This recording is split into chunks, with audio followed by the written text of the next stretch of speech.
नमस्कार दोस्तों, आप सभी को फिर से एक नए वीडियो में स्वागत है। तुलसी विवाह के दिन सूर्यास्त के बाद भगवान विष्णु के शालिग्राम रूप से तुलसी का विवाह कराया जाता है। दोस्तों, मान्यता है कि तुलसी विवाह से विवाह में आ रही अड़चनें दूर होती हैं। पंचांग के अनुसार तुलसी विवाह कार्तिक माह के शुक्ल पक्ष की द्वादशी तिथि को प्रदोष काल में होता है। देवउठनी एकादशी के अगले दिन तुलसी विवाह का आयोजन होता है। कई बार तिथियों की गणना के आधार पर एकादशी के दिन ही तुलसी विवाह का संयोग बन जाता है।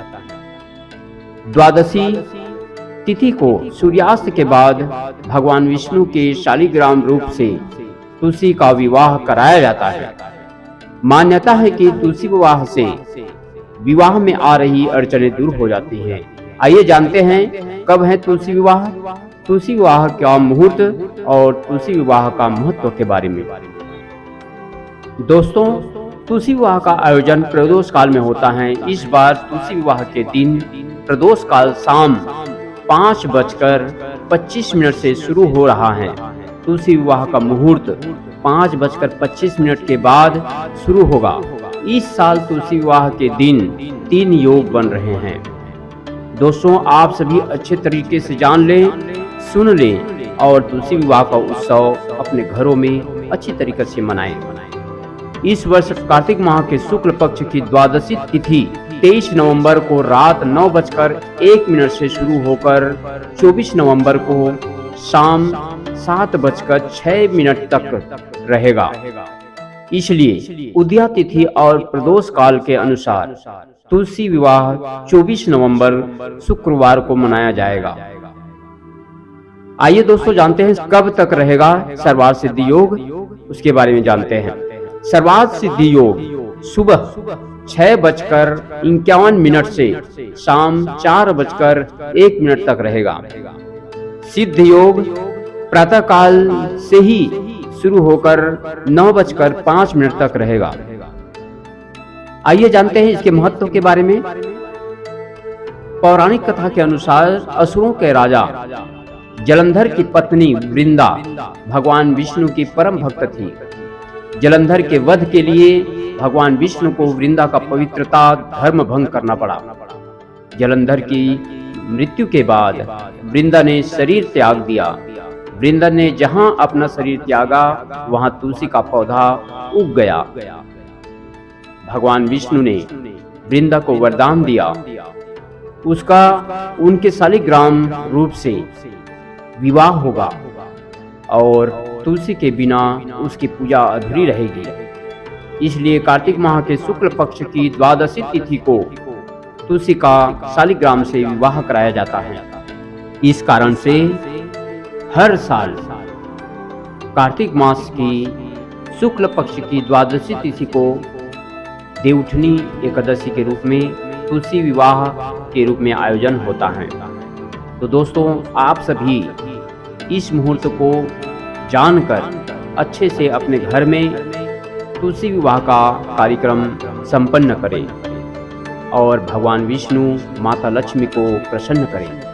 कहते हैं, जो व्यक्ति भगवान शालिग्राम का विवाह तुलसी जी से करता है उसके जीवन की सभी परेशानियां दूर हो जाती हैं। वहीं जिन लोगों की शादी नहीं हो पा रही है उनके लिए भी ये विवाह शुभ फलदायी माना जाता है। जानते हैं शालिग्राम और तुलसी विवाह का पूरी विधि विस्तार से। तुलसी विवाह में शामिल होने वाले लोगों को नहा धोकर और स्वच्छ कपड़े पहनकर विवाह में शामिल होना चाहिए। जो लोग तुलसी विवाह में कन्यादान की रस्म करते हैं उन्हें व्रत रखना चाहिए। तुलसी और शालिग्राम का विवाह संपन्न कराने के लिए तुलसी के पौधे को आंगन में एक चौकी पर स्थापित करें। आप चाहे तो तुलसी विवाह छत पर या मंदिर में भी संपन्न करा सकते हैं।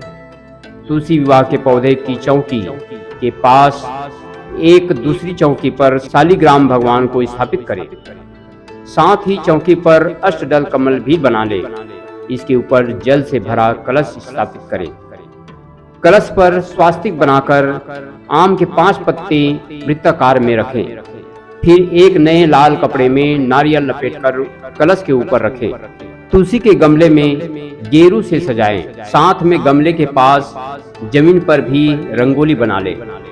तुलसी के गमले को शालिग्राम की चौकी के दाएं तरफ रख दें। तुलसी के पौधे के समक्ष घी का दीपक जरूर जलाएं। इसके बाद फूल के द्वारा गंगा जल का तुलसी और शालिग्राम पर छिड़काव करते हुए इस मंत्र का जप करें। ओम तुलसाय नमः, ओम तुलसाय नमः, ओम तुलसाय नमः। अब तुलसी को रोली और शालिग्राम को चंदन का टीका लगाएं। तुलसी के गमले की मिट्टी में गन्ने का मंडप तैयार करें और तुलसी के पौधे को लाल चुनरी उड़ा दें। इसके साथ ही गमले को साड़ी लपेटकर तुलसी को चूड़ी पहनाएं। तुलसी माता को इस दिन दुल्हन की तरह तैयार करें। शालिग्राम को पंचामृत से स्नान कराकर पीला वस्त्र पहनाएं। इसके बाद तुलसी और शालिग्राम भगवान को हल्दी लगाएं। साथ ही गन्ने के मंडप पर भी हल्दी का लेप लगाएं। इसके बाद शालिग्राम को चौकी समेत हाथ में लेकर तुलसी की 7 बार परिक्रमा करें। इस दौरान इस बात का खास ख्याल रखें, शालिग्राम की चौकी घर का कोई सदस्य ही गोद में उठाएं। तुलसी विवाह के दौरान मंगल गीत गाते हुए विवाह संपन्न कराएं।